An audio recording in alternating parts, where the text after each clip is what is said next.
ரியோக்கு கல்யாணம் நிச்சயமாயிருக்கும். அவங்க ஃப்ரெண்ட்ஸோட பார்ட்டி பண்ணிட்டு இருப்பாங்க மாடியில. அப்போ அந்த கல்யாண பொண்ணு ஃபோன் பண்ணிட்டு, "இந்த கல்யாணத்துல எனக்கு விருப்பம் இல்ல. தயவுசெய்து கல்யாணத்த நிறுத்துங்கன்னு" சொல்லுவாங்க. அவங்க ஃபிளாஷ்பேக் போறாங்க. கோயம்புத்தூர்ல இன்ஜினியரிங் காலேஜ்ல அவரு படிச்சுட்டு இருக்கும்போது, கிளாஸ்ல படிக்கிற கேரளா பொண்ண லவ் பண்ண ஆரம்பிப்பாங்க. Love at first sight. அவங்களுக்கும் இவங்கள பிடிச்சு போய் 2 பேரும் டீப்பா லவ் பண்ண ஆரம்பிச்சுருவாங்க. நடுவுல நெறைய சண்டைகள் வந்து சில நாள் பேசாம இருப்பாங்க. அப்போ அவங்க திடீர்னு ஒரு நாளைக்கு மாளவிகா கால் பண்ணிட்டு, "எங்க அப்பா கிட்ட வந்து பேசு உடனேன்னு" சொல்லுவாங்க. இவரு வந்து ஊருக்கு கிளம்பி போயிட்டதுக்கு அப்புறமா, அங்க ஒரு ரிலேஷன்க்குலாம் இவங்களுக்கு சுத்தமா பிடிக்காது. வேற ஸ்டேட் ஆளுன்னு சொல்லிட்டு அவங்கள அடிச்சு அவமானப்படுத்துவாங்க. ஆனா மாளவிகா தப்பா நெனச்சுப்பாங்க. இவரு தான் அவங்க அப்பாவ அடிச்சாங்கன்னு சொல்லிட்டு, இந்த லவ்வே வேணாம்னு சொல்லி திட்டி அனுப்பிடுவாங்க.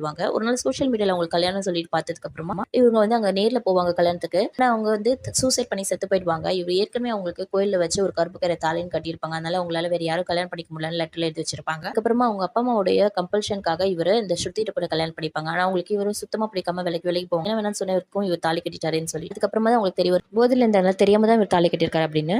ஒரு ஸ்கூல்ல ஒரு பையன் பிசிக்கல் அபியூஸ் பண்ணியிருப்பான். அவங்க கிட்ட இருந்து இன்னொரு பையன் காப்பாத்திருப்பான். அந்த பையனை தான் கல்யாணம் பண்ணிக்கணும்னு சொல்லி தேடிட்டு இருப்பாங்க. அதுக்கப்புறம் தான் அவங்களுக்கு கடைசியா கிளைமாக்ஸ்ல தெரியும் அந்த பையன் தான்